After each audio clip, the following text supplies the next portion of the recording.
Imagine a world where the secrets of emperors, sages, and starlit caravans were buried not in sand, but in the silence between your thoughts. What if the greatest empire you could ever rule was not built of gold or marble, but of the invisible threads of your own consciousness? Tonight you are not merely listening to a story, you are stepping onto the ancient Silk Road, a pathway that once carried silk, spices, and ideas across continents, and now carries you across the uncharted continents of your own untapped potential. This is no ordinary sleep story. This is a journey of awakening disguised as a lullaby, a full audiobook crafted for the restless soul who refuses to settle for a half-lived life. As the caravans move under moonlit skies, you will uncover suppressed knowledge that bridges the mysticism of forgotten monks with the precision of cutting-edge neuroscience. You will not just hear the tale, you will become the traveler, the merchant, the alchemist of your own destiny. By the end of this voyage, you will hold practical keys to reshape reality with your mind, exercises so potent yet gentle they can be practiced in the hush before sleep. This is your invitation to reclaim the sovereignty that was always yours. The camels are saddled, the stars are aligned, the road awaits. Chapter 1. The Whisper in the Bazaar. Awakening to the marketplace of the mind. Close your eyes, but not yet to sleep. Let them half close, the way a desert fox watches the horizon for movement. You are standing in the heart of Samarkand. The year is timeless, and the air is thick with the scent of saffron, sweat, and possibility. Around you, merchants shout in a dozen languages, their voices weaving a tapestry of chaos that somehow resolves into order. Silk ripples like liquid moonlight, spices release clouds of memory, cinnamon evoking a childhood kitchen, cardamom a lover's breath. But beneath the clamor, beneath the clatter of copper coins and the lowing of camels, there is a whisper. It is not for everyone, it is for you. The whisper says, everything you see is a projection, not in a poetic sense, but in a literal, scientific sense. Your eyes do not see the world, they see leather light bouncing off objects interpreted by a brain that filters reality through a lifetime of conditioning. The silk is not red, it is light at 650 nanometers, striking retinal cells that fire electrical signals to the visual cortex, which then paints the experience we call red. The merchant's smile is not joy, it is a configuration of facial muscles triggering mirror neurons in your brain that simulate the emotion. You are not in the bazaar is in you. This is not philosophy, this is neuroscience. Dr. Lisa Feldman Barrett, a leading neuroscientist at Northeastern University, has demonstrated through decades of research that emotions are not universal reactions hardwired into us, but predictions constructed by the brain based on past experience. The anger you feel in traffic is not caused by the slow driver. It is your brain predicting danger based on a memory of being late to an important meeting when you were 12.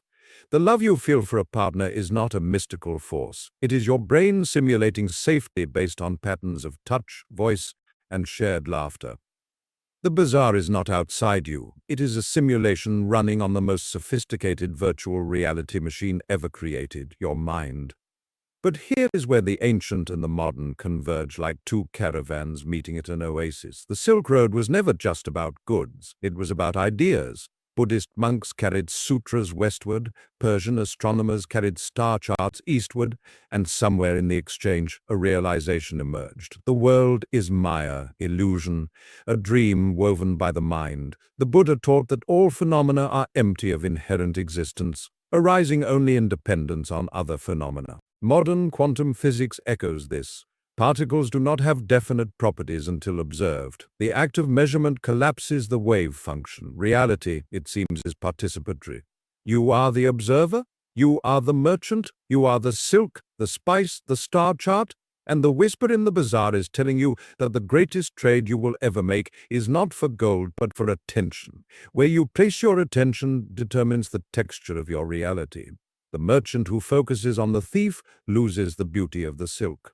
The lover who focuses on the flaw misses the perfection of the whole. The mind that focuses on lack creates a world of scarcity. The mind that focuses on possibility creates abundance. Let us make this practical. You do not need to travel to Samarkand. You do not need to wait for a mystical experience. You can begin right now, in this moment, with a practice the caravan drivers used when the nights grew long and the deserts endless. They called it the free breaths of the horizon. Find a comfortable position. If you are lying down, let your body sink into the surface beneath you. If you are sitting, feel the support of the chair against your spine. Now take a slow breath in through your nose, counting to 4. As you inhale, imagine you are drawing in the scent of the entire bazaar. Saffron, rose water, the dust of 1,000 footsteps. Hold for 4 counts, letting the air settle in your chest like a caravan resting at an oasis. Then exhale through your mouth for 6 counts, releasing not just air, but the residue of the day. Every worry, every doubt, every story you have told yourself about who you are and what you are capable of. Repeat this twice more. On the second breath, as you inhale, visualize a horizon line in your mind's eye. It could be the desert meeting the sky, the ocean kissing the shore, or the edge of a city skyline at dusk. On the exhale, let one limiting belief drift across that horizon like a cloud. It might be, I am not enough, or I don't have time, or the world is against me.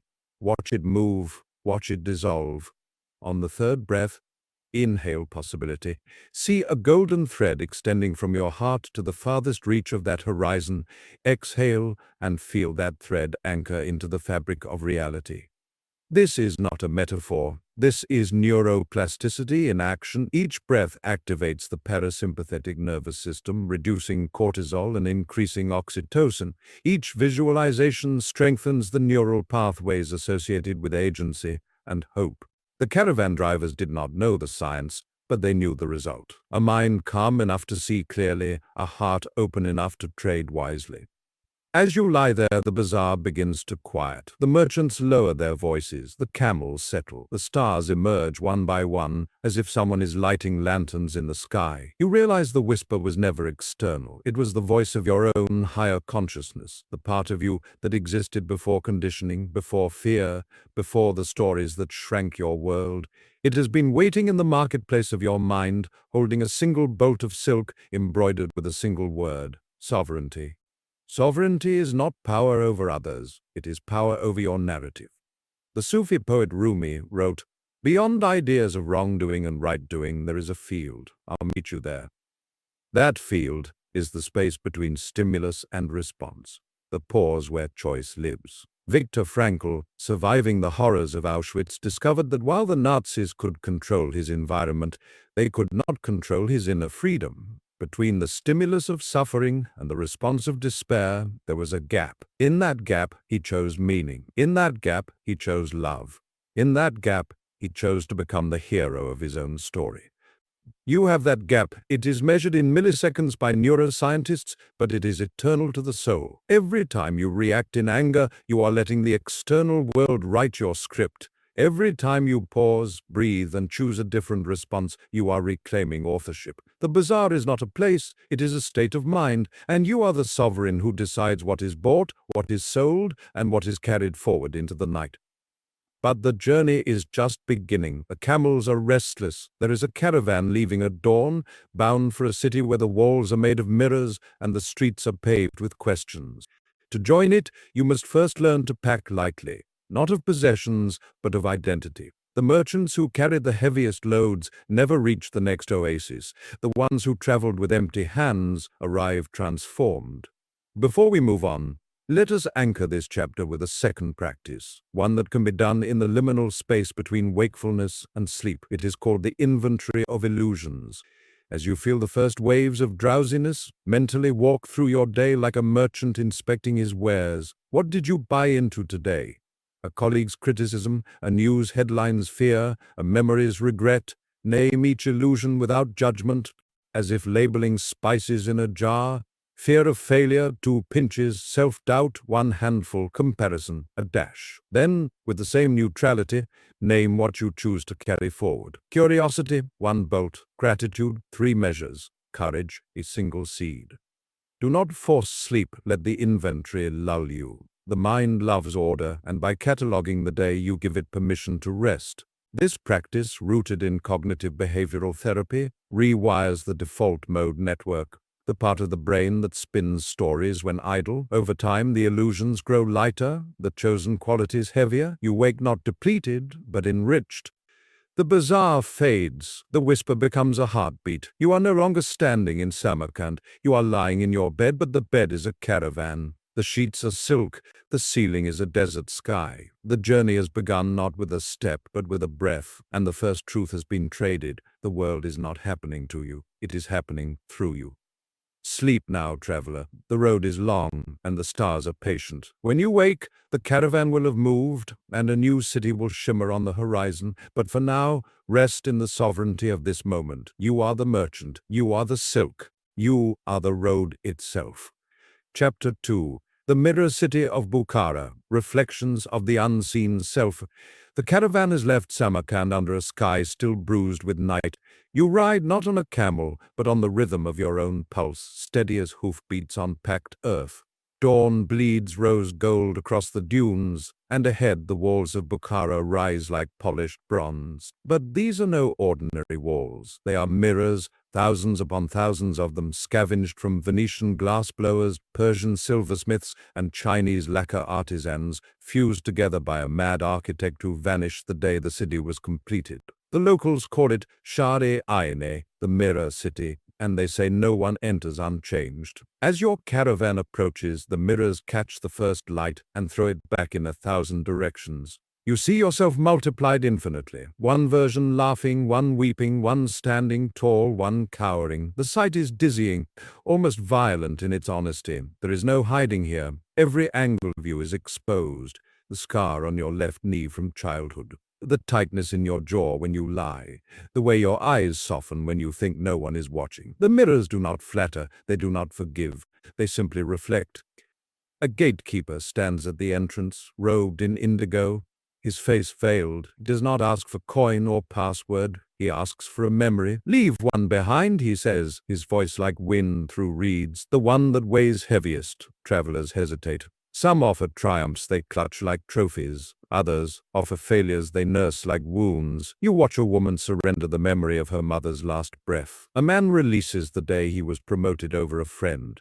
When your turn comes, the gatekeeper's eyes, visible only as glints behind the veil, lock onto yours. What will you leave? This is the second truth of the Silk Road. You cannot carry the past into the future without paying a toll. Neuroscience calls it emotional baggage. The mystics call it karma. Both are describing the same phenomenon. Neural networks strengthened by repetition, grooves in the mind so deep they become canyons. Every time you replay a regret, you etch the canyon deeper. Every time you rehearse a resentment, you widen it. The Mirror City demands you travel light, because only an unburdened mind can bear the weight of its own reflection. You step through the gate. The air inside is cooler, scented with myrrh and something metallic like blood or lightning. The streets are narrow, the mirrors closer. Now they show not just your body but your thoughts, literally. As you think, I should have said no, the mirrors ripple and display a scene. You at a dinner table, mouth open, words frozen. As you think, I'm proud of that presentation. Another mirror blooms with applause. The city is a living EEG, reading the electrical storms of your brain and projecting them onto glass. This is not fantasy. This is the frontier of brain-computer interfaces. Companies like Neuralink are developing technology to translate thought into action, moving cursors, typing words, even restoring speech to the paralyzed. Scientists at Stanford have decoded imagined handwriting from brain signals with 90% accuracy. Your thoughts are not ephemeral. They are patterns of firing neurons, measurable, malleable, and increasingly visible. The Mirror City is not magic. It is the future, arriving early. But the ancients knew this too. In the Zoroastrian tradition, the soul after death crosses the Chinvat Bridge, where every thought, word, and deed is weighed. The bridge widens for the righteous, narrows for the wicked. In Tibetan Buddhism, the Bardo state between death and rebirth is a hall of mirrors, where the mind confronts its own creations. The message is consistent. What you carry inside determines the width of your path. You turn a corner and enter the plaza of shattered selves. Here the mirrors are cracked. Each fracture births a different version of you. One mirror shows the you who never left home, tending a small garden, content. Another shows the you who conquered mountains, alone. A third shows the you who failed spectacularly, publicly, and rose laughing. The fragments are not punishments. They are possibilities. The plaza teaches that identity is not a monolith, but a mosaic. The cracks are where the light gets in. A child approaches, barefoot, her eyes ancient. She holds a shard of mirror no larger than a coin. "Trade," she says. You hesitate. What could a child want? She answers, by showing you her own shard. It reflects not her face, but a storm. "I carry thunder," she says. "What do you carry?" You look into her mirror and see your own storm, perhaps anxiety, perhaps unchecked ambition. The trade is simple: exchange burdens. You give her your storm, she gives you hers. The moment the shards touch, both storms dissolve into rain that never falls, evaporating before it hits the ground. This is the science of cognitive diffusion, a core technique in acceptance and commitment therapy, ACT. When you label a thought, "I am having the thought that I am unworthy," you create distance. The thought loses its stickiness. Neuroimaging shows that diffusion reduces activity in the amygdala, the brain's fear center, while increasing activity in the prefrontal cortex, the seat of executive function.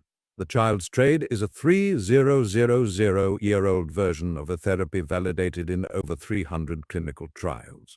The plaza empties, the sun climbs. You are alone with the mirrors, and they begin to speak, not in words, but in sensations. One mirror warms your skin like a childhood summer. Another chills you with the memory of rejection. A third fills your mouth with the taste of ripe fig. This is interoception, the brain's eighth sense, mapping the body's internal state. Dr. Sarah Garfinkel at University College London has shown that people with higher interoceptive accuracy, those who can feel their heartbeat without touching their chest, make better decisions under uncertainty. The mirrors are training you to listen to the body's quiet part of it. It is time for the second practice, the mirror breath. Stand, if you are able, or imagine standing in the center of the plaza. Place one hand on your heart, one on your belly. Inhale for 4 counts, feeling the rise of the belly first, then the chest, like filling 2 cups. As you inhale, choose one mirror, any mirror, and step into it mentally. Let the scene envelop you. If it is the summer warmth, feel the sun on your shoulders, smell the cut grass. If it is the chill of rejection, feel the tightness in your throat, the drop in your stomach. Do not resist, observe. Hold the breath for 4 counts. In this pause, ask, what is this teaching me? The warmth might teach ease. The chill might teach boundaries. Exhale for 6 counts, imagining the scene dissolving into silver dust that settles on your skin like stardust. Repeat with 2 more mirrors, one pleasant, one unpleasant. With each cycle, notice how the body softens and the mind widens. This is polyvagal theory in action. By regulating breath, you shift from sympathetic fight or flight to parasympathetic rest and digest. The nervous system learns that all states are survivable, all emotions transient. As the practice ends, the mirrors dim. The city prepares for night. Lanterns ignite, but their flames do not flicker in the glass. Instead, the mirrors absorb the light and glow from within, like bioluminescent sea creatures. You realize the city is not reflecting the world. It is reflecting you, reflecting the world. The distinction collapses. Subject and object merge. This is the non-dual awareness sought by Zen masters and confirmed by fMRI studies of meditators. Decreased activity in the default mode network, the brain's storyteller, and increased connectivity across hemispheres. The self expands to include the mirror, the lantern, the child, the storm. But Bukhara has one final gift. At the city's heart lies the pool of stillness, a perfect circle of water no wider than a prayer rug. It is said that whatever you drop into the pool returns transformed. A coin becomes a star, a tear becomes a pearl, a name becomes a song. You approach, your knees creaking like old saddle leather. What will you offer? The gatekeeper's question echoes, the memory that weighs heaviest. You close your eyes and search. It rises unbidden. The moment you believed you were unlovable, perhaps a parent's silence, a lover's departure, a mirror's cruel angle in a fitting room. The memory is not a story. It is a sensation, heaviness in the chest, heat behind the eyes. You cup it in your mind like a bird with a broken wing, then gently you release it into the pool. The water does not ripple, it absorbs. For a heartbeat, nothing. Then the surface ignites. Not with light, but with sound. A single note, pure and piercing. The frequency of your own name spoken in a voice you almost recognize. The note rises, becomes a chord, becomes a symphony. You feel it in your bones, in the marrow, in the space between atoms. The memory is gone, but its essence remains transmuted into music. You are not healed. You are harmonized. This is the alchemy of neuroplasticity. Trauma is not erased, it is rewired. Dr. Bessel van der Kolk, author of The Body Keeps the Score, has shown that practices combining movement, breath, and imagery can transform the brain's fear circuits. The pool is a metaphor, yes, but metaphors are the language of the subconscious, and the subconscious speaks fluent physiology. Night falls, the mirrors go dark, but you are no longer afraid of the dark. You have seen every angle of yourself and found none fatal. The caravan assembles outside the gates. The camels are laden not with goods, but with silence. You mount up, lighter by one memory, richer by one symphony. As Bukhara recedes, its walls catch the moonlight and throw it forward like a torch passed from runner to runner. Before sleep claims you, anchor this chapter with the night inventory, an evolution of the practice from Samarkand. As you settle into bed, replay the day not as a film, but as a series of mirrors. What did each interaction reflect back to you? The colleague's frustration, your own impatience, the stranger's smile, your own capacity for joy. Label each reflection mirror of patience, slightly cracked, mirror of generosity, newly polished. Then, like the child in the plaza, trade one. Choose a reflection you no longer need, perhaps the mirror of perfectionism, and imagine placing it in the pool of stillness. Hear the note it becomes, carry that note into sleep. The road ahead curves through mountains where monks guard secrets in their breath, through valleys where lovers trade hearts like silk. For now, rest. The mirror city has done its work. You are not the same traveler who entered. You are fractured, yes, but the cracks are where the music escapes, and the music is yours alone, even down. Sleep softly. The caravan moves by starlight, and the stars are singing your name. Chapter 3. The Monastery of Echoing Silence, where thoughts become mountains. The caravan climbs. The air thins, sharp as a blade drawn across silk. Camels grunt, their breath crystallizing in the pre-dawn chill. You are no longer riding, you are being carried, the way a thought is carried by the wind until it settles into belief. The path switchbacks up the Pamir range, each turn revealing a new altitude of mind. Below Bukhara's mirrors are a memory glinting like spilled mercury. Ahead, the monastery of echoing silence clings to a cliff, the way certainty clings to fear. The monastery is not built of stone, but of absence. Its walls are the spaces between peaks, its roof, the sky itself. Monks in ochre robes move like shadows cast by no sun. They do not speak, they breathe. Each exhalation is a syllable in a language older than words. The caravan halts at a gate that is not a gate, merely a line drawn in frost. To cross it, you must leave your name at the threshold. Not the name your parents gave you, but the name you answer to when alone. Failure, overthinker, people pleaser. The name is a soundless sound, a vibration in the throat. You release it like a bird into the void. Inside, the silence is not empty. It is pregnant. It hums with the resonance of every thought ever abandoned here. The monks call it the echo field.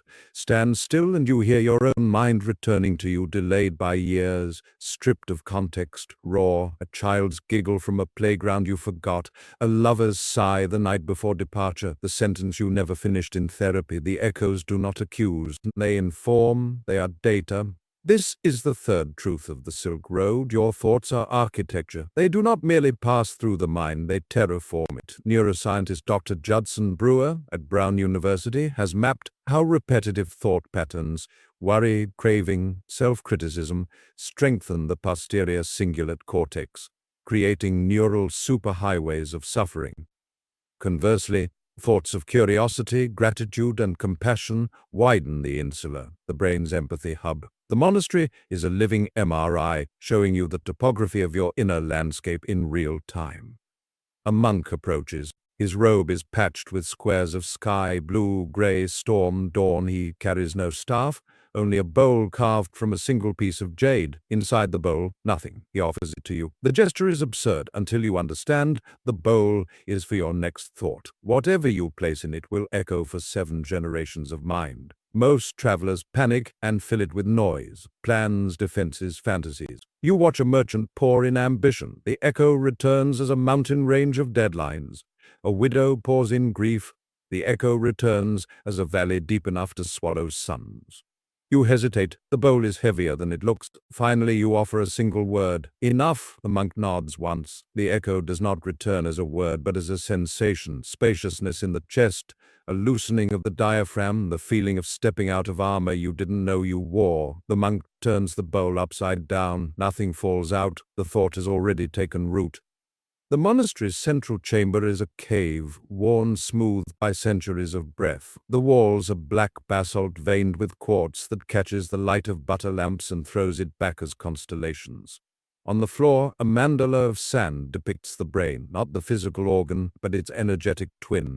The prefrontal cortex is a lotus, the amygdala, a coiled serpent, the hippocampus, a caravan of camels circling a memory oasis. Monks sit in meditation, each breath a grain of sand, added or removed.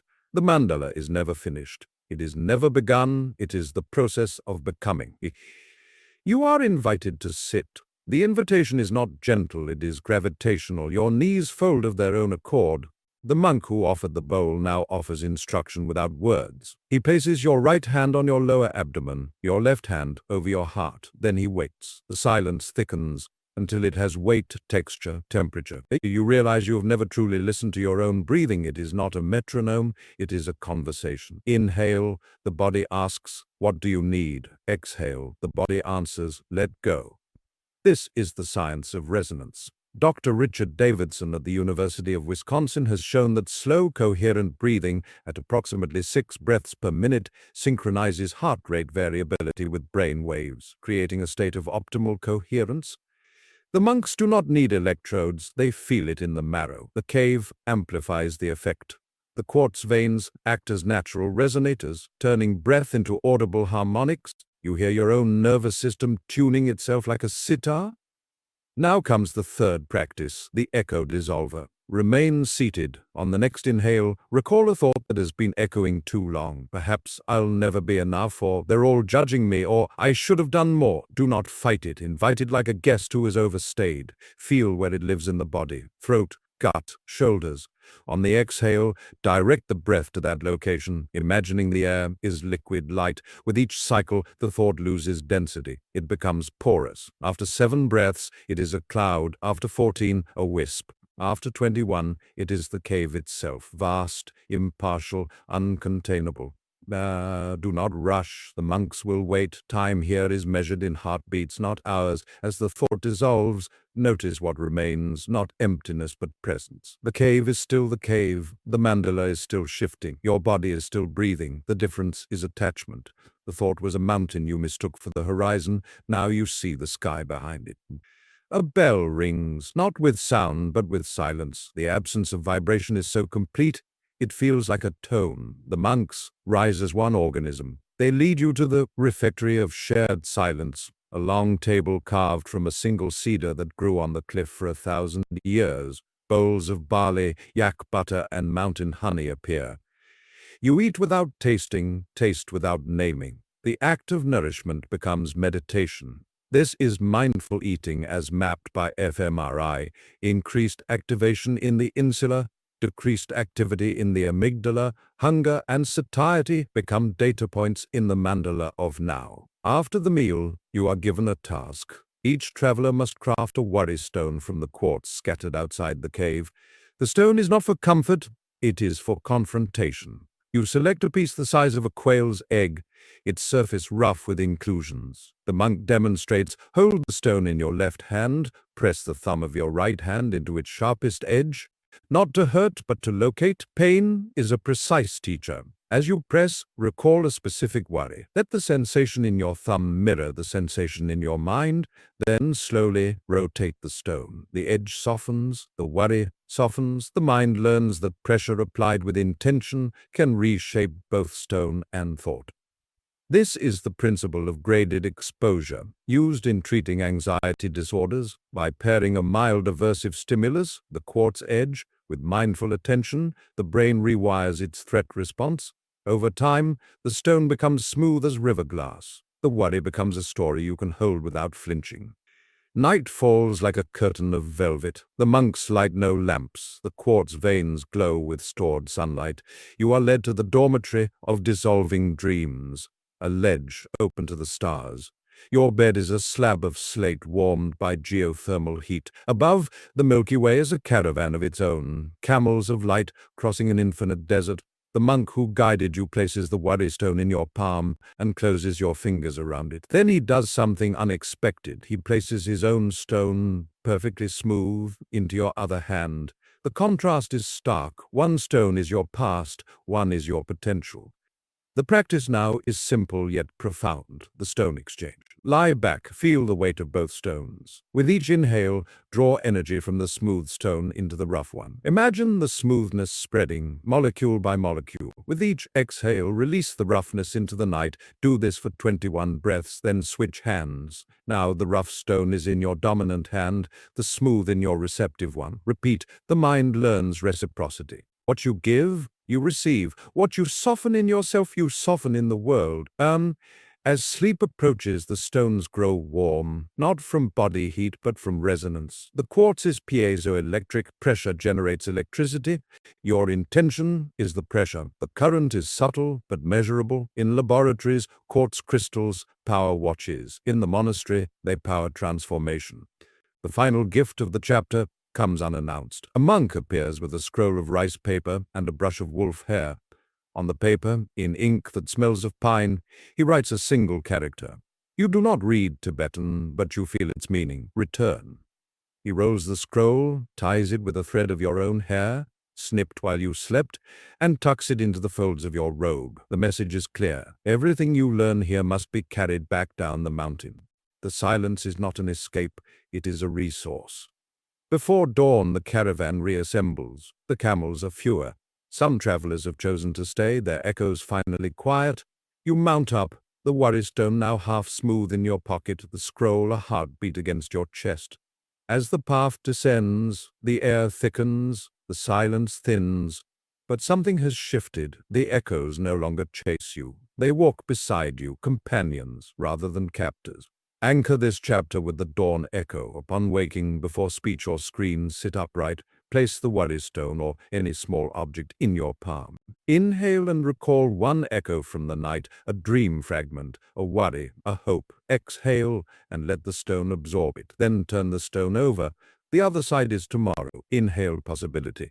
Exhale commitment. Do this 3 times. Then place the stone where you will see it throughout the day, on a desk, windowsill, or altar. Each glance is a reminder. Thoughts are mountains, but mountains can be moved, grain by breath. The road levels. Ahead, a valley shimmers with heat, its floor paved with salt that reflects the sky. The next city is a mirage made solid, a place where lovers trade futures and poets trade truths.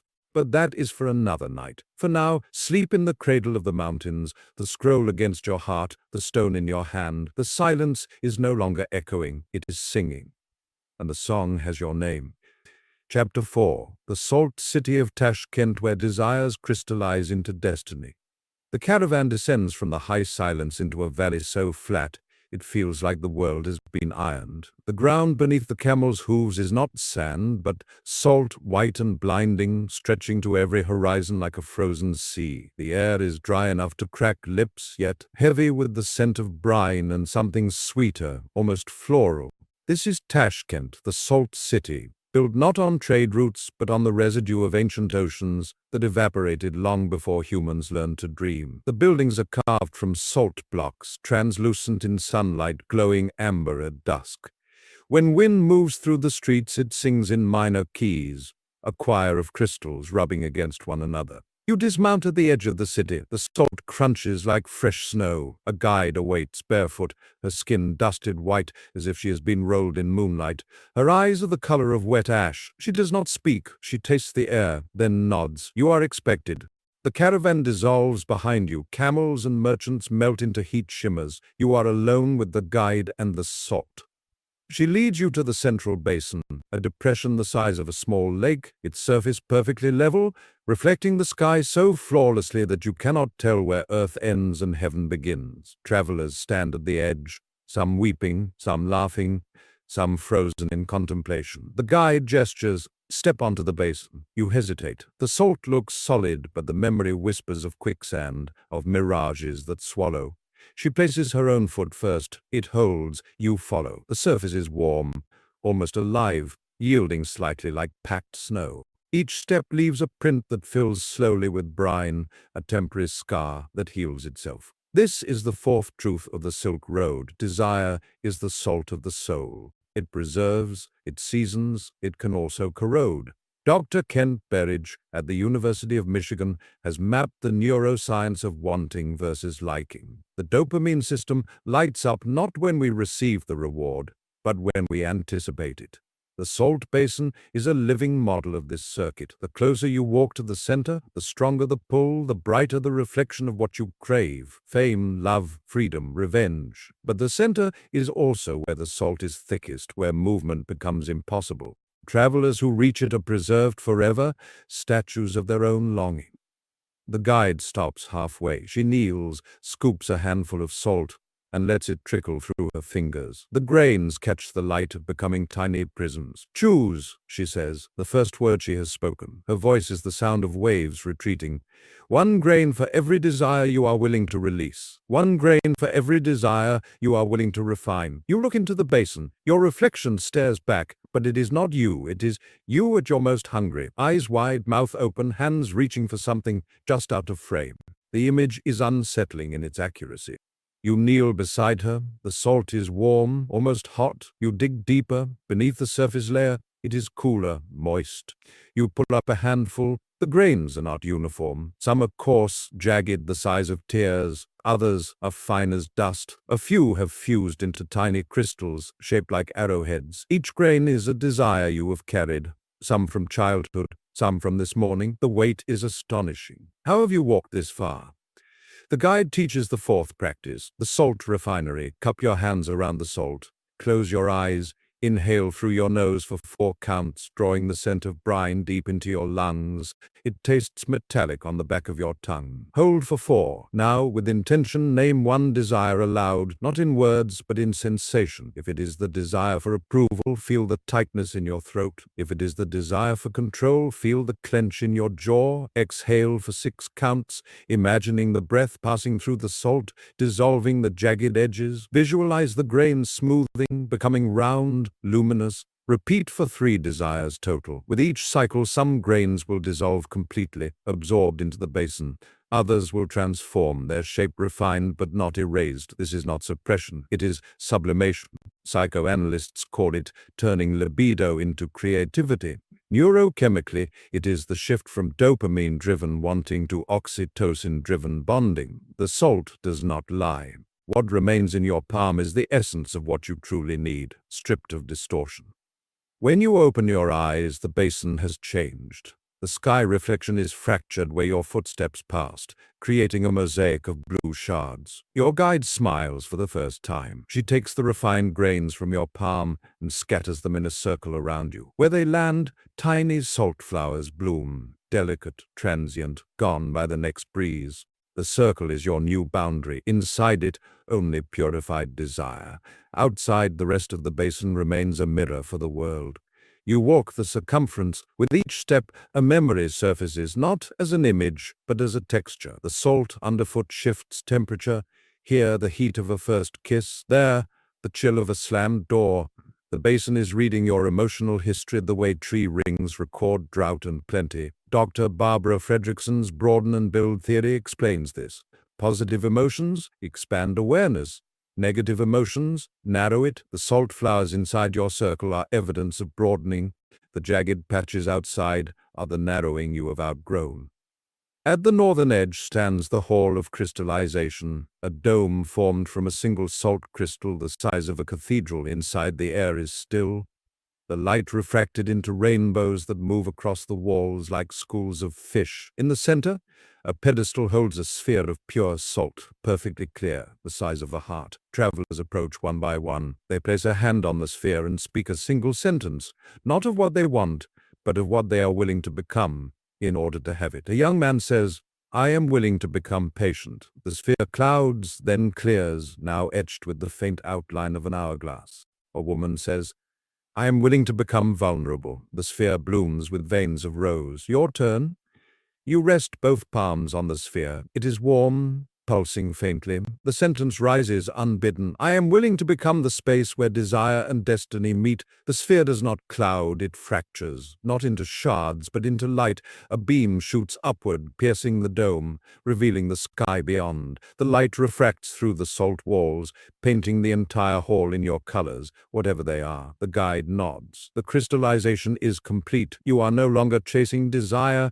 You are crystallizing into the version of yourself that can hold it without breaking. Night falls abruptly in the valley as if someone has pulled a shade across the sun. The salt basin glows from within, phosphorescent. The guide leads you to the dormitory of tides, a low building whose walls are slabs of salt laced with bioluminescent algae. Your bed is a shallow depression filled with brine, warm as blood. You float rather than lie. Above, the dome is open to the stars, but the stars are underwater, rippling with each breath.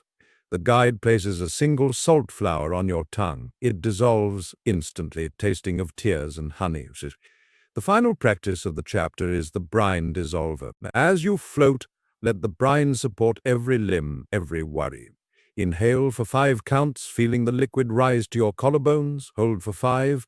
Exhale for 7, feeling it retreat to your sternum. With each cycle, invite one unrefined desire to dissolve into the brine. Do not name it. Let the body do the naming. Tightness, flutter, ache. The brine is denser than water. It holds memory. Over centuries, it has absorbed the dissolved dreams of every traveler. Your desire joins the collective, no longer yours alone. After 9 cycles, reverse the breath. Inhale for 7, hold for 5, exhale for 5. Now draw in the refined essence of the collective. Courage, patience, vulnerability. Feel it settle in your bones. Sleep comes not as darkness, but as depth. You sink through layers of brine, each denser than the last, until you reach a place where salt and water are indistinguishable. Here, desire is not a force pulling you forward. It is the medium you move through, like a fish through the ocean. You dream, but the dream is not narrative. It is geometry, spirals of salt crystals forming and reforming, each turn a choice point. You navigate by feel, not sight. When you wake, the brine will have evaporated from your skin, leaving a fine white tracery, a map of the night's journey. Before dawn, the guide returns. She carries a small vial of the clearest brine from the basin's heart. She pours it into your palm. It does not drip through your fingers. It beads, forming perfect spheres that roll like mercury. "Carry this," she says. "When desire clouds, let one drop fall. It will remind you of the refining." You tuck the vial into the same pocket as the worry stone and the rice paper scroll. The caravan has reassembled beyond the salt flowers. The camel's packs are lighter, some burdens dissolved overnight. As you mount, the basin reflects the first light of morning. Your circle of salt flowers is expanded, touching neighboring circles. The boundaries are permeable. Desire, refined, becomes connection. The city begins to shimmer, its edges softening. By midday, Tashkent will be a mirage again, a memory preserved in brine and story. But the vial in your pocket is real, warm from your body, pulsing faintly with the rhythm of a heart learning to want wisely. Anchor this chapter with the morning drop. Upon waking, before rising, hold the vial or imagine it. Let one drop fall onto your tongue, real or visualized. Taste the salt. Name one desire for the day, not as a demand but as a direction. Today I move toward creativity. Feel the drop dissolve, then rise. Let the day be the basin, your actions the footsteps. Each choice leaves a print that fills with refined intention. The road rises out of the valley, salt giving way to soil, white to green. Ahead, a river cuts through the steppe, its banks lined with willows that weep silver leaves. The next city is built on water. not earth, its streets canals, its citizens swimmers of secrets. But that is for another night. For now, ride with the taste of brine on your tongue, the vial against your heart, the knowledge that desire is no longer a chain. It is a crystal, clear, conductive, capable of holding light. Sleep, alchemist. The caravan moves by moonlight, and the moon is a drop of brine magnified. Chapter 5. The Floating City of Kiva, Navigating the Currents of Emotion. The salt crust fades behind the caravan like a dream rinsed clean. The ground softens, then liquefies. One moment you ride on earth, the next the camel's hooves splash into ankle-deep water that deepens with every stride. The steppe has become a vast, shallow lake, its surface mirror still, reflecting a sky so blue it hurts to look directly. Reeds part like curtains. Herons lift off in slow motion, wings beating time itself. Ahead, Kiva rises, not on land, but on water, a city of boats lashed together, decks layered like petals, masts tangled with vines heavy with night-blooming jasmine, lanterns of colored glass float between vessels, casting ripples of emerald, ruby, and gold across the underbellies of clouds. You step from camel to deck. The wood is warm, sun-bleached teak that sighs beneath your weight. A boatman with a pole in hand, his face painted with indigo spirals, catches the rope you toss and ties it with a knot that looks like a heartbeat. No one asks your name here. They ask your tide, high, low, or turning. You do not know how to answer. The boatman smiles, teeth white as salt flowers. All tides are welcome, he says. The city teaches the different. This is the fifth truth of the Silk Road. Emotions are not weather, they are waterways. They carry you, drown you, or deliver you, depending on navigation. Dr. Lisa Feldman Barrett's constructed emotion theory meets the ancient Taoist concept of Wu Wei, effortless flow. The amygdala does not dictate fear, it proposes it. The insula does not dictate sadness, it samples the body's state and offers a draft. You, the prefrontal captain, accept, revise, or reject the draft. Kiva is a living laboratory of this process, every canal a feeling, every bridge a choice, every current a consequence. The boatman poles you through narrow channels where houses float on hollowed cedar logs, laundry flaps like prayer flags, children dive from rooftops disappearing into water, the color of twilight, resurfacing with pearls of laughter. Music drifts, a rebab mourning lost love, a dombra celebrating reunion. The sounds braid and unbraid with the slap of water against hulls. You feel the city in your sternum before you see its heart. At the center lies the lagoon of luminous tides, a perfect circle 100 paces across.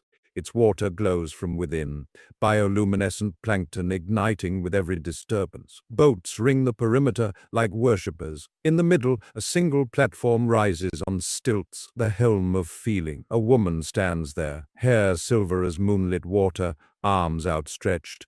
She wears a coat of tiny mirrors, each no larger than a tear that catch and scatter the lagoon's light. Travelers approach in skiffs one by one. When they reach the platform, she asks a single question. What are you carrying that is not yours to carry? The answers are whispered, but the lagoon amplifies them into visible waves. A man confesses inherited shame, the water turns crimson, then clears. A girl releases borrowed ambition, the glow shifts to gold. Your skiff bumps the platform. The woman's eyes are tide pools, gray, green, storm, calm. You open your mouth, but no words come. Instead, a sensation rises. The weight of your mother's unspoken dreams, the echo of a teacher's disappointment, the residue of every you should ever aimed at your heart. It is not guilt, it is ballast. The woman nods. She does not take it. She invites you to name it, to feel its texture, to set it on the water between you. You do. The lagoon drinks it. The glow becomes pure white, then fractures into every color you have ever loved. This is emotional granularity in action. Dr. Barrett's research shows that people who can label emotions with precision, distinguishing anxiety from dread, frustration from anger, have lower reactivity in the amygdala and better regulation via the ventromedial prefrontal cortex. The lagoon is a biofeedback pool. The clearer your label, the purer the light. A vague, bad feeling yields muddy brown. The specific grief for the childhood I protected my parents from yields sapphire shot with silver. The woman hands you a vial no longer than your thumb, stoppered with cork, filled with lagoon water still glowing. "You're tied," she says. "One drop when you forget the difference between your emotion and the story about it." Then she teaches the fifth practice, the helm breath. Stand on the platform, or imagine standing, feet hip width, knees soft, arms loose at your sides. Inhale through your nose for 4 counts, imagining water rising from your soles to your crown, filling every canal of your body. At the top of the inhale, pause and name the dominant emotion in one precise word: irritation, tenderness, anticipation. Hold for 4 counts, letting the word settle like a pearl in your heart. Exhale through your mouth for 6 counts, visualizing the water receding, carrying the excess intensity with it, not the emotion itself, but its amplification. The glow in the vial, pulses in sync. Repeat for 3 emotions total. With each cycle, the lagoon responds. Colors shift, plankton swirl into mandalas. Your nervous system mirrors the water. Heart rate variability increases. Cortisol dips. Parasympathetic tone rises. Polyvagal theory calls this ventral vagal engagement, the state of social safety. The city was built for it. Night deepens, the floating lanterns are released, they drift upward like reverse rain, becoming new constellations. You are led to the dormitory of drifting beds, a barge covered in silk cushions, open to the sky. Your bed is a hammock woven from fishing nets dyed indigo. Above, the Milky Way is so bright it casts shadows. The boat rocks gently, a cradle for adults. The woman from the helm appears one last time. She places the glowing vial in your hammock's knot, and ties a second knot around your wrist with silver thread. "The tide turns at midnight," she whispers. "Be awake for it." The practice now is nocturnal, the midnight naming. When the barge lulls you halfway to sleep, let the rocking become your breath. In with the sway forward, out with the sway back. At the exact moment the motion reverses, name whatever emotion is present. No judgment, no story, just the word. Curiosity, loneliness, hope. The lagoon water in the vial will flare briefly, confirming accuracy. If the light dims, refine the label. Not loneliness, abandonment. The flare returns brighter. Over the course of the night, the vial will empty, drop by drop, absorbed into the net, into your skin, into the collective tide. By dawn, it will be dry but warm, the glow now inside you. You drift. Dreams come as currents. You are a fish, then a boat, then the water itself. Emotions pass through you like schools of silver minnows. Some nibble, some brush, some swirl away. You do not grasp, you navigate. At some point, the barge spins slowly, 360 degrees, and you realize the city has no fixed north. Direction is internal. The woman's voice drifts across the water. The tide is turning. You open your eyes. The sky has paled to pearl. The lanterns have burned out, fallen back as ash that nourishes the plankton. The vial is empty. Your wrist bears a faint silver mark, a tide line. The caravan awaits on the eastern edge, where water meets land again. Camels drink from the shallows, their trunks curled like question marks. You step from barge to shore. The ground feels strange, too still after a night of rocking. The boatman unties your skiff and pushes it back into the current. Kiva begins to disassemble behind you. Ropes loosen, decks drift apart, houses fold into origami boats that sail toward the horizon. By the time the sun clears the reeds, the city is a memory of light on water. Well, anchor this chapter with the dawn drift. Upon waking, before speech or solid ground, lie still for 3 breaths. With each exhale, name one emotion that visited in the night, then rise. Let the day be the lagoon, your actions the oar strokes. When intensity rises, touch the silver mark on your wrist or imagine it. 1 drop of remembered glow is enough to recalibrate. The road now follows the river, willows giving way to poplars, poplars to orchards, heavy with pomegranate and quince. Ahead, a fortress of red sandstone rises from the plain, its gates guarded by stone lions with human eyes. The next city is built for defense, yet its true battle is internal, but that is for another night. For now, walk with the taste of plankton, light on your tongue, the vial now a warm stone in your pocket, the knowledge that emotions are not masters, they are messengers, and you have learned their language. Sleep, navigator. The caravan moves by riverlight, and the river is singing your tide. Chapter 6. The Crimson Fortress of Merv, Storming the Citadel of Fear.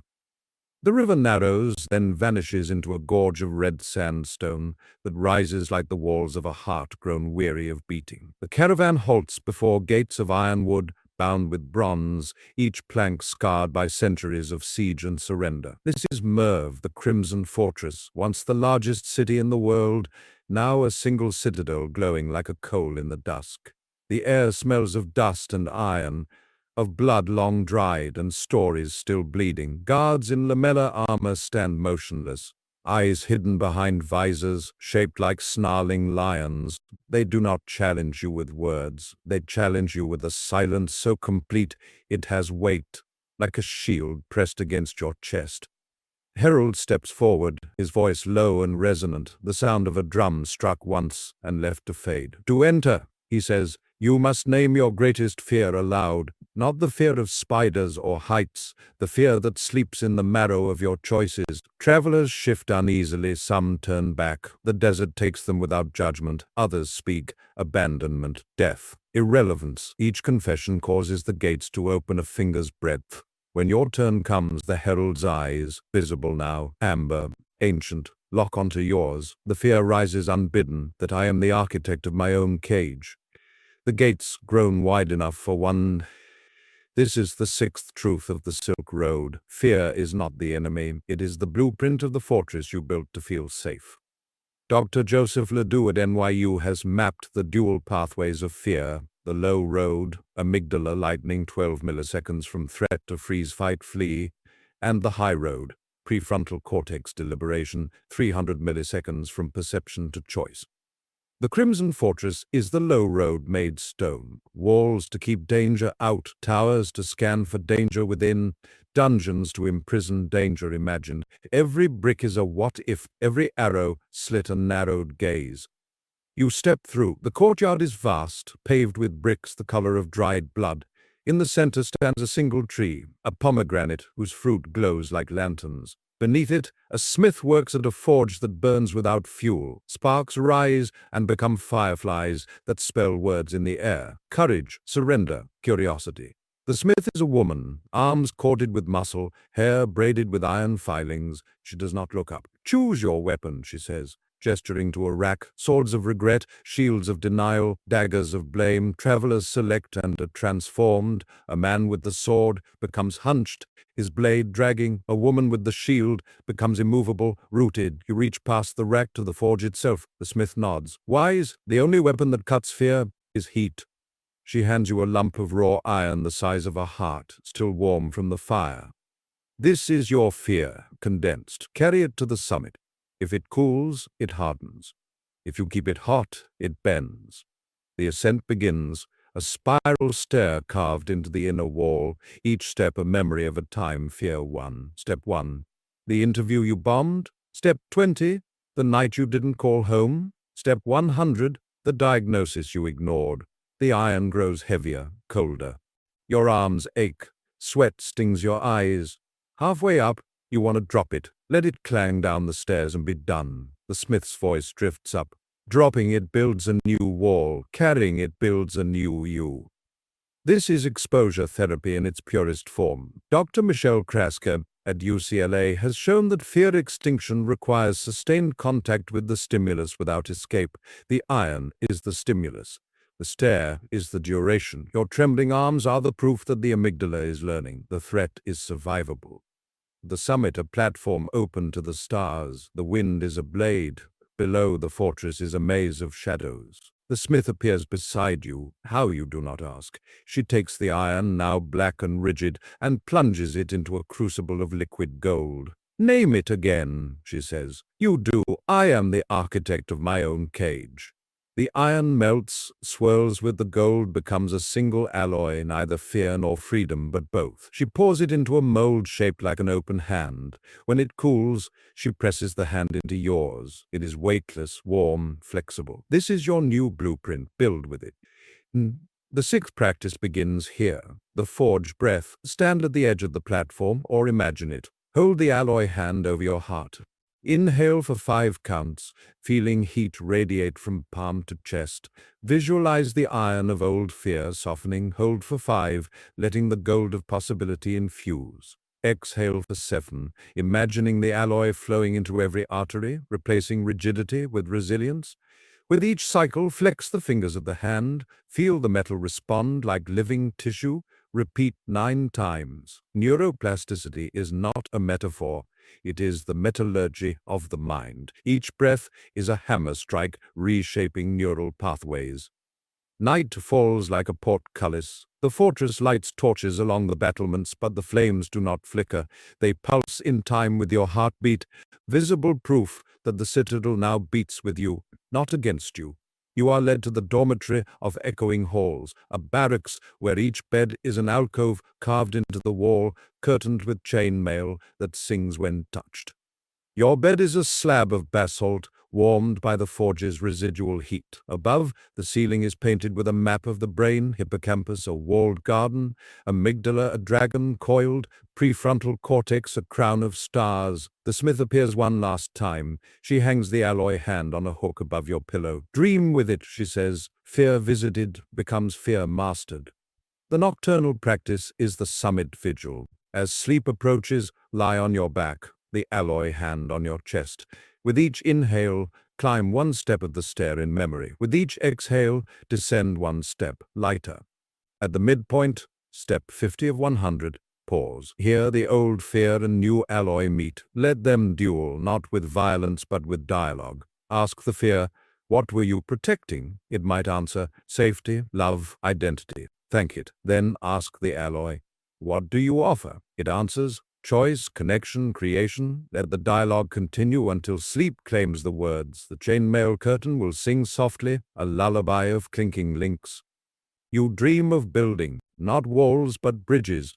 The alloy hand is a trowel, laying bricks of gold-flecked iron across chasms of old regret. Each bridge bears a name, the relationship you feared to mend, the risk you feared to take, the truth you feared to speak. You cross them all. On the final bridge, the smith waits. She is you, older, her eyes soft with victories. She takes the trowel and presses it into your palm. The fortress is yours now, she says. Defend nothing, invite everything. Dawn comes with trumpet blasts, not of war but of reveille. The fortress gates stand open. The caravan waits beyond, camels impatient, packs heavy with pomegranates from the tree. You descend the stair in 9 strides, the alloy hand now a gauntlet fused to your skin. The herald bows as you pass.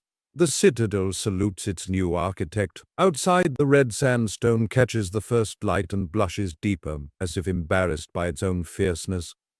Anchor this chapter with the morning forge. Upon waking, before rising, clench the alloy hand, real or imagined, 9 times. With each clench, name one action the day will require that once sparked fear, a conversation, a decision, a boundary. With each release, affirm, I am the architect of choice. Then rise. Let the day be the fortress, your actions the open gates. When fear whispers, flex the gauntlet. The alloy remembers heat.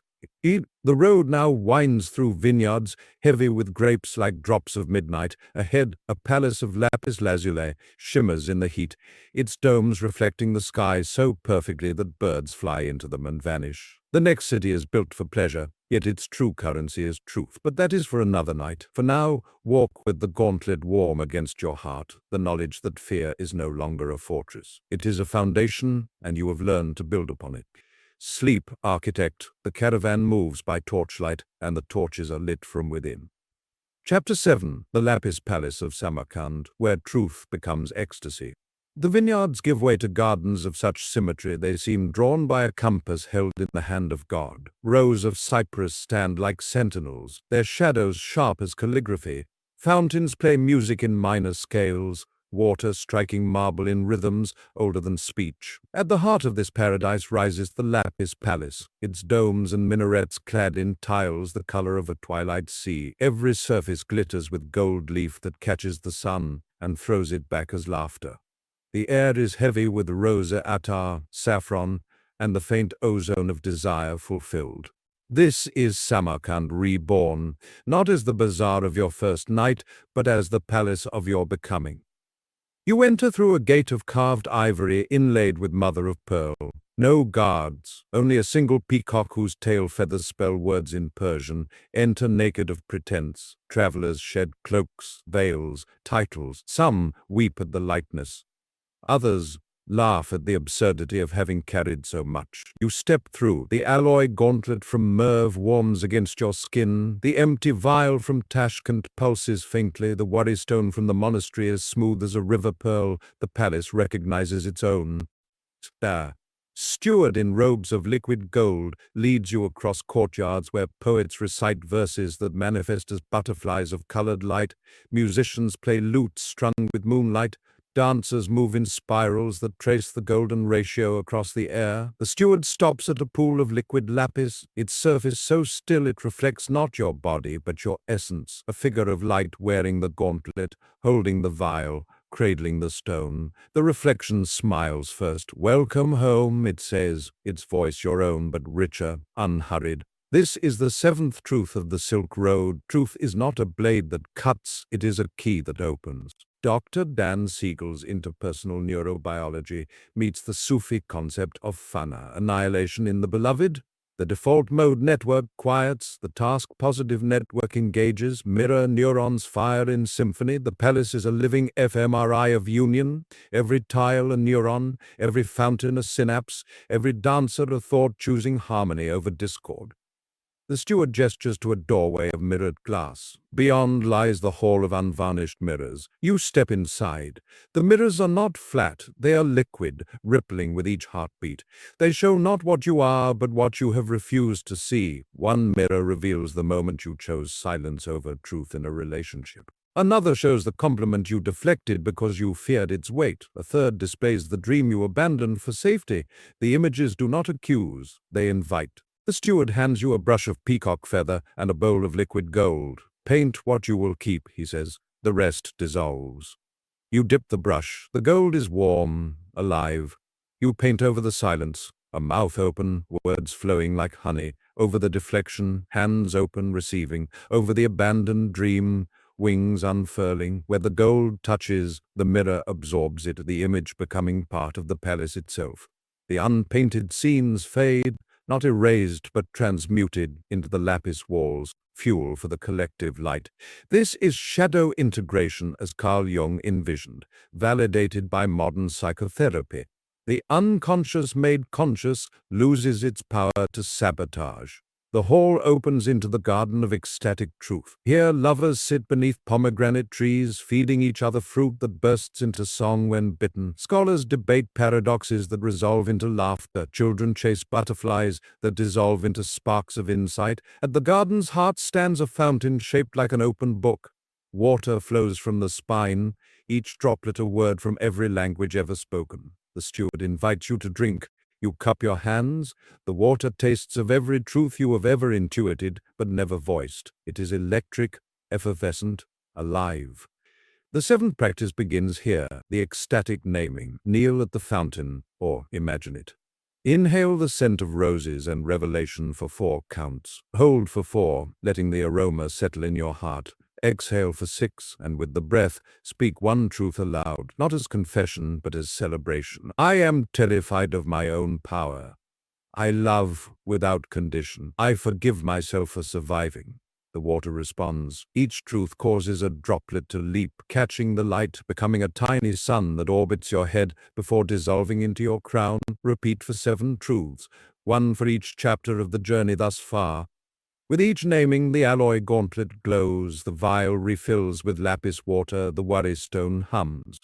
This is the neuroscience of self-transcendence. Dr. Andrew Newberg's SPECT scans of meditators and mystics show decreased parietal lobe activity, loss of self-other boundary, and increased prefrontal thalamic connectivity, heightened meaning-making. The fountain is a neurochemical cocktail. Dopamine from revelation, oxytocin from connection, serotonin from alignment. The palace was designed for it. Night falls like silk drawn across skin. The domes ignite from within, lapis glowing as if lit by inner stars. You are led to the dormitory of suspended breath, a chamber where beds float on cushions of air. tethered by golden threads to the ceiling. Your bed is a cloud of silk and down, scented with jasmine and myrrh. Above the ceiling is a living fresco, constellations that shift to map your neural firings in real time. The steward ties your wrist to the thread with a knot shaped like an infinity loop. Dream in truth, he whispers, the palace records. The nocturnal practice is the suspended naming. As you rise into the air, 3 feet no more, let the thread support your weight like trust. With each inhale, float higher. With each exhale, name one truth from the day, not as event, but as essence. The meeting was not about the project. It was about my fear of being seen. The argument was not about the dishes. It was about my need for respect. The fresco responds. Each truth becomes a new star, connected to the others by filaments of light. After 21 namings, the constellation forms your name in an ancient script you suddenly understand. Sleep comes as surrender, not escape. Up. You dream of flying, not with wings, but with truth. Each spoken word lifts you higher through the domes into the night sky. The palace shrinks to a jewel in the desert. The Silk Road is a silver thread connecting every heart that has ever dared to name itself. You meet other dreamers, some from history, some from tomorrow. You exchange truths like jewels. One offers, vulnerability is the only armor that never weighs you down. You give, love is not possession, it is recognition. The exchange is orgasmic, not of body, but of being. Dawn returns you gently, the thread lowers your bed to the floor. The fresco has burned the constellation into the ceiling permanently. Your name is now part of the palace architecture. The steward unties the knot, but the mark remains, a golden infinity on your wrist, warm as skin. He hands you a single lapis tile, no larger than a coin, etched with your constellation. Carry this, he says. When truth feels heavy, let it remind you of weightlessness.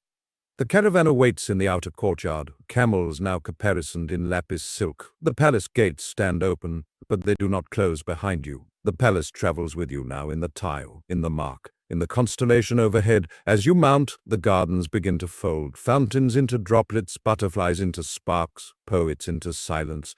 By the time the sun clears the minarets, Samarkand is a memory of light in the heart. Anchor this chapter with the morning constellation. Upon waking, before speech, trace the infinity mark on your wrist, real or imagined. Name one truth the day will demand. Then rise, let the day be the palace, your actions the fountains. When pretense rises, touch the lapis tile. One spark of remembered ecstasy is enough to realign. The road now climbs into clouds, cypress giving way to cedar, cedar to pine. Ahead, a monastery clings to a peak where the air is so thin, thoughts crystallize before they form. The next city is built for silence, yet its true voice is thunder.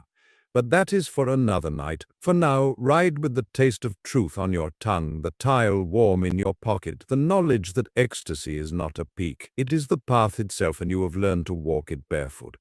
Sleep, truth-bearer. The caravan moves by starlight, and the stars are spelling your name in languages yet to be born.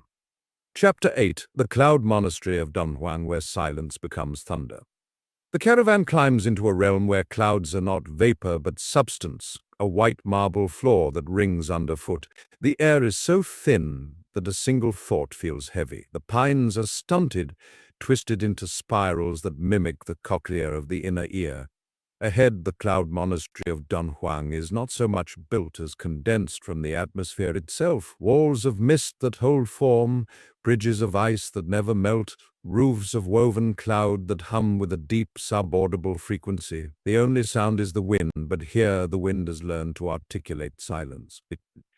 A monk meets you at the entrance, his robe the color of the pre-dawn sky. He holds a bowl carved from meteorite iron. He does not speak, but the bowl does, translating his intention into a vibration you feel in your teeth. Leave your stories here. They are too loud for the summit. You place a hand on the bowl. It is cold, yet it pulls at you, drawing out the internal monologue, the to-do lists, the rehearsed conversations, the judgments. The bowl fills with a faint gray light, which the monk then pours onto the clouds, where it dissipates like smoke. This is the 8th truth of the Silk Road. Silence is not the absence of sound, but the presence of a deeper intelligence. It is the carrier wave of consciousness itself. Studies on sensory deprivation tanks and silent retreats show that in the absence of external noise, the brain's activity doesn't cease, it reorganizes. The thalamus, the brain's relay station, dampens its firing, allowing for direct communication between distant cortical regions. This cortical integration is the neural correlate of insight and profound peace. The monastery is a giant sensory deprivation chamber engineered by nature and monks. The monk leads you to the chamber of resonant silence, a cavern where the walls are made of a crystalline substance that vibrates in sympathy with brainwaves. You sit. The monk places his hands on your head. There are no words, only a transfer of quiet. You feel your brainwaves slowing from the busy beta of daytime into the creative alpha, and finally into the deep, restorative theta of the threshold of sleep. In this state, the boundary between your mind and the silence of the monastery dissolves. You don't hear the silence. You are the silence. The eighth practice is the thunder breath. Inhale for a count of 8, drawing the palpable silence of the chamber into every cell. Hold for 8 counts, feeling the vibration in the crystalline walls synchronize with your own. This is entrainment, the tendency of oscillating systems to lock into phase. Your nervous system is syncing with the resonant frequency of the mountain itself. Exhale for a count of 10, and as you do, release a single silent intention into the world. Not a word, but a pure, unformed impulse of will. The walls absorb it, amplify it, and give it back to you as a felt sense of power, a thunder contained within calm. This practice, akin to advanced mindfulness, strengthens the connection between the prefrontal cortex and the limbic system, granting you mastery over your inner state. Night falls and the clouds below glow with foxfire. You are given a bed carved from a single block of clear quartz. As you lie down, the monk ties a silk cord around your wrist, the other end trailing off into the mist. So you do not get lost in the vastness, the bowl had explained earlier. You sleep, and in your sleep there is no sound, but there is meaning. Vast geometric truths assemble and disassemble in the darkness, a feeling of knowing without the clutter of words. The quartz has absorbed your excess language. The sky has accepted it as dust. Sleep arrives not as darkness, but as expansion. You are no longer lying on stone. You are the space between stars, the pause between heartbeats, the silence that holds thunder. You dream in frequencies. There are no images, only waves. A low hum at 8 Hz, theta, the gateway to the subconscious. A spike at 40 Hz, gamma, the flash of insight. A steady carrier at 0.1 Hz, infrasound, the rhythm of tectonic plates and whale song. The monk appears as a waveform, cresting and troughing in perfect sine. He does not speak, he modulates. You understand? Silence is not empty. It is the carrier wave for all sound. The bowl of meteorite iron floats past, now filled with liquid starlight. You drink. The taste is ozone and honey. The dream dissolves into pure vibration. Dawn is not light but pressure. The air thickens, warms, pushes against your skin like a hand waking a sleeper. The monk unties the cord. Your wrist bears a faint spiral, a fossil of the night's transmission. He hands you the quartz crystal, now warm, humming faintly. Carry this, he says. When noise returns, press it to your sternum. One pulse of remembered silence is enough to reset.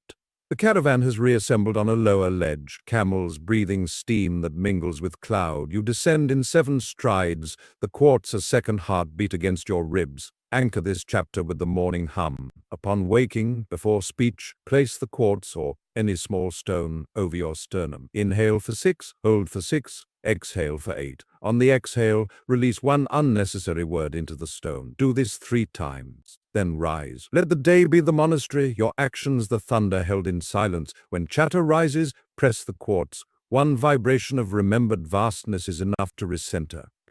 The road descends through rhododendron forests ablaze with crimson, then levels into a plateau where wind sculpts dunes into frozen waves. Ahead, a city of black basalt rises from the sand, its towers shaped like flames frozen mid-leap. The next city is built for transformation, yet its true fire is memory, but that is for another night. For now, walk with the taste of starlight on your tongue, the quartz warm in your pocket, the knowledge that silence is not the absence of voice, it is the presence of power, and you have learned to wield it. Sisler, Thunderbearer, the caravan moves by cloud light, and the clouds are learning your name in the language of storms. Chapter 9. The Obsidian City of Kashgar, where memory becomes flame. The plateau gives way to a desert of black sand that drinks the sun and exhales heat in shimmering waves. Each grain is volcanic glass, sharp enough to slice thought. The caravan moves in silence. Even the camels' bells are muffled, as if sound itself fears to disturb what lies ahead. The air smells of scorched resin and distant rain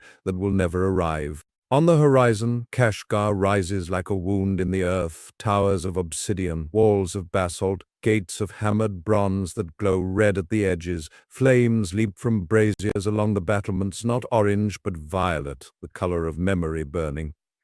You dismount at the outer moat, a trench filled not with water but with liquid fire that flows upward, defying gravity, forming arches of flame that sing in minor keys. A guardian stands on the bridge, cloaked in ash, face obscured by a mask of beaten gold. The mask has no eye slits, only a single tear carved beneath the left eye, filled with ruby. The guardian does not speak, the mask does. To cross offer a memory you no longer wish to keep. Travelers hesitate. Some offer triumphs they have outgrown. Others offer wounds they have nursed too long. You watch a woman release the day her child stopped calling her mama. A man surrenders the promotion that cost him his marriage. When your turn comes, the mask's ruby tear pulses. You offer the memory of the first time you were told you were too much. The flame arch accepts it, and the bridge solidifies beneath your feet. This is the ninth truth of the Silk Road. Memory is not a record, it is fuel. Dr. Karim Nader's reconsolidation research meets the alchemical principle of solve et coagula, dissolve and coagulate. Every time a memory is recalled, it becomes labile, malleable, for a brief window. The Obsidian City is a living reconsolidation lab. Every flame a protein synthesis inhibitor, every ash a new neural bond, every tear a catalyst for transformation. You step into the courtyard. The ground is a mirror of polished obsidian, reflecting not your body but your memories in real time. You see yourself at 7, hiding under a table during a storm. At 17, kissing someone whose name you've forgotten but whose taste lingers. At 27, standing over a grave you dug with silence. The reflections do not move with you, they move ahead, anticipating choices you have not yet made. A forge master awaits, a woman with skin like cooled lava, eyes the color of ember. She carries no hammer, only a bellows made of dragon hide. Choose your fire, she says, gesturing to 9 braziers, each burning a different hue. Regret, crimson, joy, gold, grief, indigo, curiosity, green, love, rose, fear, violet, shame, black, wonder, white, forgiveness, silver. You approach the violet brazier, fear transmuted, the forge master nods. Wise, fear remembered becomes courage. She hands you a shard of obsidian the size of a thumbnail, warm, pulsing. This is the memory you offered. Hold it to the flame. You do. The shard does not melt. It ignites from within, becoming a tiny sun. The reflection in the mirror shifts. The child under the table now stands, opens the door, steps into the storm. The forge master takes the sun shard and presses it into your palm. It sinks beneath the skin, leaving a violet starburst. The memory is no longer yours alone, it is the city's, and the city is yours. The 9th practice begins here, the flame recall. Stand before any brazier, or imagine one. Hold the violet starburst palm up. Inhale for 7 counts, drawing the scent of scorched memory into your lungs. Ozone, rose, iron. Hold for 7, feeling the starburst heat. Exhale for 9, and with the breath, recall one memory you are ready to transform. Do not narrate. Feel the tightness in the throat, the heat in the cheeks, the drop in the stomach. Visualize the memory as a log on the fire. With each exhale, the log burns brighter, cleaner. After 12 cycles, the log is ash. Inhale the ash, let it settle in your heart. Exhale and name the new growth. From fear of abandonment, I grow trust. The starburst flares, confirming integration. Wow, This is memory reconsolidation in action. Beta blockers like propranolol disrupt the emotional charge of traumatic recall. Mindfulness disrupts the narrative. The flame is both. The city was built on a volcano for the heat, the pressure, the reminder that transformation requires destruction. Night falls like a hammer on anvil. The obsidian mirrors ignite, reflecting not the sky but the underworld, rivers of lava, caves of crystal, ancestors dancing in flame. You are led to the dormitory of ember beds, chambers carved into the basalt, each bed a depression filled with glowing coals that do not burn flesh but memory. Your bed is shaped like an open hand. The forge master scatters ash over the coals. They flare violet. She ties a cord of spun glass around your ankle, the other end anchored to a stalactite dripping liquid fire. Dream in the forge, she says. The city refines. The nocturnal practice is the ember integration. Lie in the handbed, let the heat rise through your spine, skull, crown. With each inhale, draw one memory from the day into the coals. With each exhale, let the coals reduce it to essence. Do not force, observe. A harsh word becomes a lesson in boundaries. A moment of joy becomes a seed of gratitude. After 27 cycles, the coals dim to a single ember. Inhale the ember, let it settle behind your eyes. Sleep comes as coagulation, scattered fragments reuniting into a stronger alloy. You dream of fire that does not consume. You walk through walls of flame. They part like curtains. On the other side, every person you have ever hurt or been hurt by waits. You offer them the violet sun shard. They offer you theirs. The exchange is wordless, instantaneous. The shards merge into a single flame that rises through the stalactite, through the city, through the sky, becoming a new star. The forge master is there, then not. You are the flame, the star, the space between. Dawn is a slow cooling. The coals are ash, the ash is soil. The soil is a single black lotus blooming in your palm. The forge master unties the cord. Your ankle bears a ring of violet glass, warm as skin. She hands you a vial of liquid fire, no larger than a tear, stoppered with obsidian. Carry this, she says. When memory hardens, let one drop fall. It will remind you of the forge. The caravan waits beyond the moat, camels now caparisoned in flame-colored silk. The bridge is gone. The fires become a path of cooled lava, smooth as glass. Anchor this chapter with the morning ember. Upon waking before rising, touch the violet ring. Inhale one memory from the night. Exhale its essence into the day. Then rise. Let the day be the city, your actions the forge. When memory stings, touch the vial. One drop of remembered flame is enough to refine. The road now crosses a bridge of petrified wood, spanning a canyon where echoes live forever. Ahead, a city of white marble rises from the clouds, its gates guarded by statues that weep diamonds. The final city is built for arrival, yet its true destination is departure, but that is for the last night. For now, walk with the taste of ash and lotus on your tongue, the vial warm in your pocket, the knowledge that memory is not a chain, it is a phoenix, and you have learned to burn. Sleep, alchemist of memory. The caravan moves by firelight, and the fire is learning your name in the language of stars. Chapter 10. The Diamond City of Xi'an, where departure becomes arrival. The petrified bridge ends at the edge of a cloud sea so vast it swallows the horizon. The caravan steps off solid ground and onto mist that holds weight like marble. Each footfall rings with the clarity of a temple bell. The air is perfumed with lotus and snow, cold enough to crystallize breath into tiny diamonds that drift downward and vanish before touching anything. Ahead, Xi'an rises, walls of white marble veined with gold, gates of translucent jade, domes that refract sunlight into rainbows sharp enough to cut thought. Statues line the approach, hundreds of them, each weeping a single diamond tear that falls, strikes the cloud, and becomes a star embedded in the path. The city is not built, it is remembered into being. You dismount, the camel kneels, exhales once, and dissolves into light. The other travelers do the same. Camels, merchants, packs, until only you remain, carrying nothing but the artifacts of the journey. The worry stone, now a perfect sphere, the empty vial refilled with lapis water, the alloy gauntlet fused to your hand, the quartz crystal pulsing violet.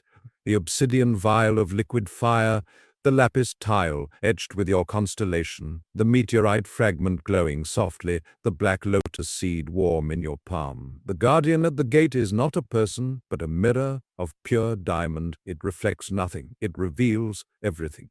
This is the 10th and final truth of the Silk Road. You never left home. Dr. Rick Hanson's Heal Protocol, Have, Enrich, Absorb, Link, meets the Mahayana teaching of Tathagata Garbha, Buddha nature inherent in all. The brain's negativity bias is countered by savoring positive experience, installing it in long-term memory. The Diamond City is a living heal chamber. Every tear a consolidation, every star a neural tag, every reflection a reminder that the journey was always inward. The mirror speaks with your voice, older, softer. Name what you have become.